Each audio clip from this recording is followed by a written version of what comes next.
नमस्कार। आज सबको पता है कि एग्ज़ाम की डेट आ गई है। निश्चित समय पर एग्ज़ाम होने वाली है व्याख्याता की। फटाफट रिवीजन करते हैं काव्य शास्त्र का। काव्य शास्त्र में सबसे पहले काव्य लक्षण। तो काव्य लक्षण से तात्पर्य सबको पता है कि उसकी परिभाषा। प्राचीन काल में गद्य साहित्य का आविर्भाव नहीं हुआ था, मतलब प्राचीन काल में कविता के माध्यम से ही, काव्य के माध्यम से ही कोई भी बात रखी जाती थी, साहित्य बताया जाता था। कविता को परिभाषित करने का आदि अनादिकाल से प्रयास किया जा रहा है। काव्य को सर्वप्रथम अग्नि पुराण में परिभाषित किया और अग्नि पुराण में इसकी परिभाषा दी। काव्य स्फुद अलंकार गुणवद दोष वर्जितम। तो हमें ये शब्द ध्यान में रखना है, काव्य स्फुद अलंकार।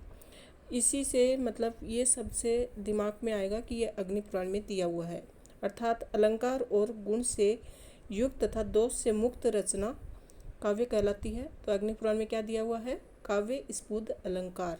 ये शब्द को बार बार दिमाग में रखना है। फिर भारतीय काव्य शास्त्र के आदि आचार्य जनक आचार्य भरत मुनि ने नाट्य शास्त्र में काव्य की परिभाषा क्या दी?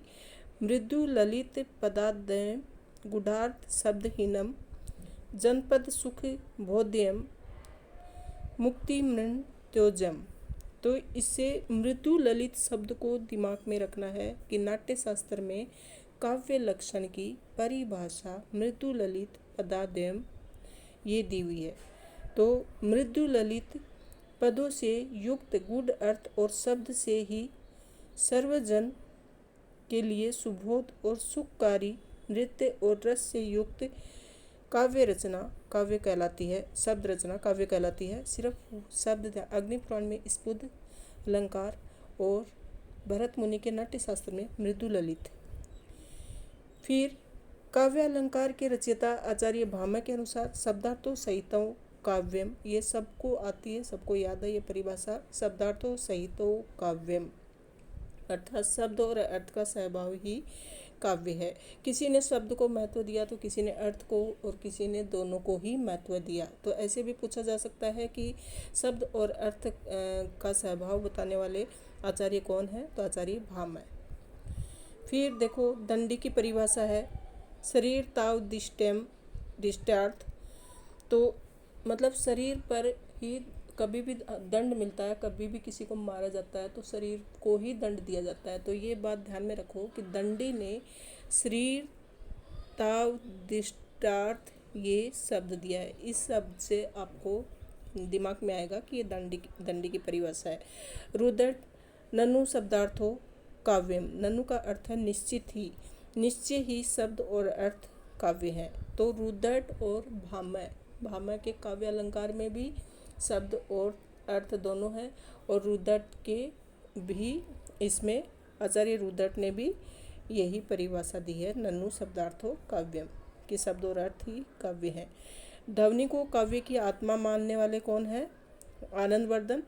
उन्होंने ध्वन्यालोक में दिया है कि सहृदयालाद शब्दार्थ मय तवमेव काव्य लक्षणम।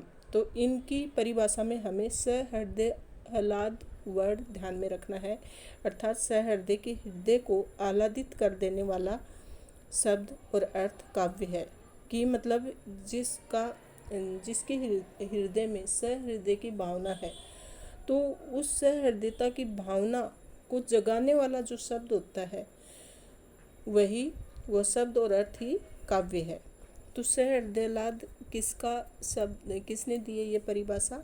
आनंदवर्धन ने। ऐसे दिमाग में रखो कि आनंदित इंसान जो होता है ना, वो सहृदय वाला इंसान ही आनंद का अनुभव कर सकता है। तो कभी भी गुस्सेल इंसान तो कर नहीं सकता।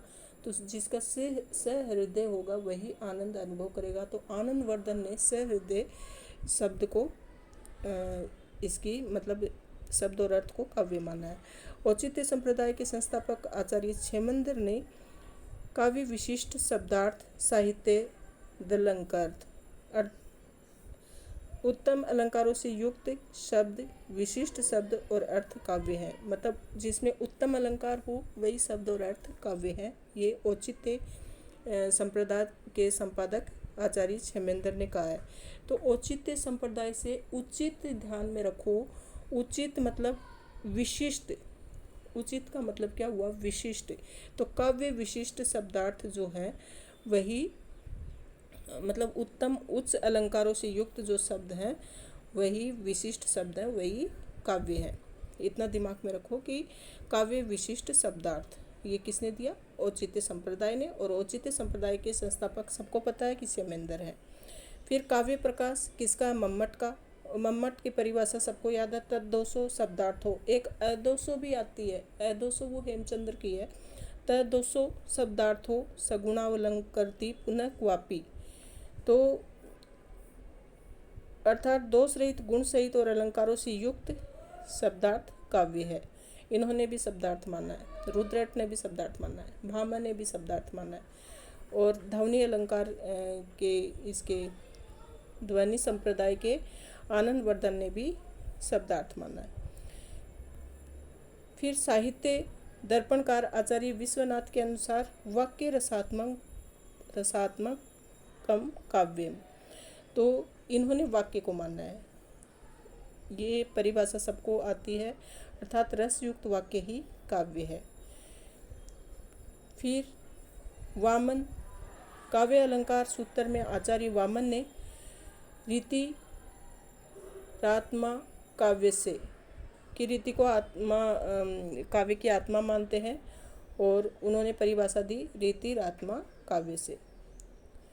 जगन्नाथ ने, आचार्य जगन्नाथ ने रस गंगाधर में रमणीयार्थ प्रतिपादकम शब्द काव्यम, प्रतिपादक शब्द काव्यम।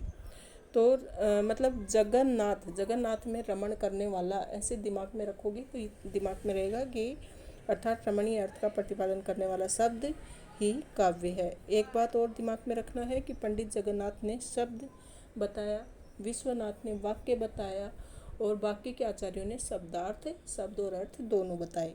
उक्त विवेचन से स्पष्ट है कि संस्कृत के आचार्यों में से कुछ ने शब्द तो कुछ ने वाक्य और अधिकांश ने शब्दार्थ को काव्य माना है। शब्द को काव्य मानने वाले पंडित जगन्नाथ है, अभी जो बताया मैंने।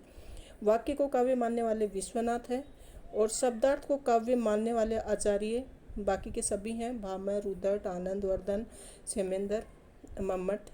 हिंदी आचार्यों के अनुसार काव्य लक्षण अभी रामचंद्र शुक्ल ने क्या मानना है कि जिस प्रकार आत्मा की मुक्तावस्था ज्ञान दशा कहलाती है, उसी प्रकार हृदय की मुक्तावस्था रस दशा कहलाती है। ये सबको पता है, बहुत ही प्रसिद्ध परिभाषा है। जयशंकर प्रसाद ने काव्य की आत्मा संकल्पात्मक अनुभूति माना है। फिर महावीर प्रसाद द्विवेदी जी ने कि महावीर मतलब हनुमान जी को भी कहते हैं, और उनका प्रभाव बहुत ज़्यादा है। तो प्रभाव से और हनुमान जी के भजनों में या हनुमान जी को स्मरण करते हैं, वो हमेशा अपने आप को ऐसे रखते हैं कि उनका बहुत अच्छा खासा हनुमान जी के भक्ति भावना में उनके प्रभाव से अच्छा खासा मनोरंजन हो रहा है। तो प्रभावोत्पादक और मनोरंजन लेख, बात या वक्रता का नाम कविता है। ये महावीर प्रसाद द्विवेदी की रचना है। फिर सुमित्रा नंदन पंत की कविता हमारे परिपूर्ण क्षणों की वाणी है। महावीर प्रसाद द्विवेदी की एक और परिभाषा है, अंतःकरण की वृत्तियों के चित्र का नाम कविता है। तो महावीर जी अंतःकरण की चित्तवृत्तियों से भी संबंध रखते हैं, ठीक है। डॉक्टर नगेंद्र, कविता शब्द और अर्थ का सहभाव है। महादेवी वर्मा, ये तो हमेशा ही भावनाओं का कवि विशेष की भावनाओं का चित्रण ही कविता है, मतलब ये तो हमेशा ही अनुभूति, भावनाएं, ऐसी बातें, चित्रण वाली बातें करती हैं। पाश्चात्य विचारक, ये आर्नल्ड मतलब जो हमेशा ही दूसरों का आलोचना करता रहता है, आर्नल्ड। कविता जीवन की आलोचना है, शब्दों का उत्तमोत्तम क्रम विधान कविता है। कोलरिज ये समझो कि उत्तमोत्तम नाम दिया, उत्तमोत्तम मतलब ऊपर की साइड, और ऊपर साइड हमेशा कॉलर रहती है, शर्ट की कॉलर मानो, किसी की भी कॉलर मानो। तो उत्तमोत्तम क्रम विधान कविता है, तो ये कोलरिज ने दी। कविता संगीतमय विचार है, ये कार्लाइल ने दी। और कविता सुस्पष्ट संगीत है, संगीत मतलब ड्राइडन, डन डनाडन, ऐसे दिमाग में रखोगे तो संगीत भी दिमाग में आएगा। मतलब एक तो संगीत ही है जो ड्राई डन, डन डना डन, और एक संगीतमय विचार है। तो विचार को आप थोड़ा अलग दिमाग में रख लेना कि ड्राई डन तो हो नहीं सकता, विचार आया तो कोई और है, तो वो कार्लाइल है। और कविता छंदोमयी वाणी है तो जॉनसन। बाबू गुलाब राय काव्य संसार के प्रति कवि की भाव प्रधान मानसिक प्रतिक्रियाओं के श्रेय और प्रेय को देने वाली अभिव्यक्ति है। तो गुलाब का फूल, जहाँ हमें किसी से प्रेम हो या किसी को हमसे प्रेम हो, आपस में जिसको एक दूसरे से प्रेम हो, तभी गुलाब का फूल दिया जाता है। तो श्रेय और प्रेय ऐसे करके दिमाग में रखो। धन्यवाद मेरे सभी साथियों को जो कि फर्स्ट ग्रेड की तैयारी कर रहे हैं। आपको अगर ये छोटा सा मेरा रिवीजन, मेरी तरफ से की गई कोशिश अगर पसंद आई तो ज़रा इसको लाइक कर देना, शेयर कर देना। और फिर से एक बार फास्ट रिवीजन कर लेते हैं कि अग्नि पुराण में स्फुद अलंकार बताया गया। फिर भामा ने शब्द और अर्थ का दिया, जगन्नाथ ने शब्द का दिया, और विश्वनाथ ने वाक्य रसात्मक काव्य बोलकर मतलब वाक्य को ही काव्य का लक्षण माना। तो इस तरह से फिर आनंदवर्धन ने सहृदय वाला वर्ड आपको दिमाग में रखना है। फिर जैसे रामचंद्र शुक्ल का तो पता ही है, और बाबू गुलाब राय का श्रेय और प्रेय, फिर भावों की अनुभूति महादेवी वर्मा। तो इस तरीके से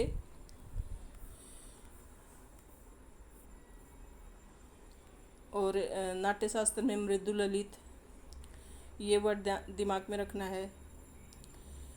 कुछ परिभाषाएं तो सबको वैसे भी याद रहती हैं, और कुछ हैं जो हम अगर शब्द से ऐसे कुछ चीज़ों से लिंक करके याद करें तो याद हो जाती हैं। फिर औचित्य का मैंने बताया कि विशिष्ट से, उत्तम से, ऐसे दिमाग में रखो। उत्तम वर्ड आया वहाँ पर मैंने कोलरिज बताया।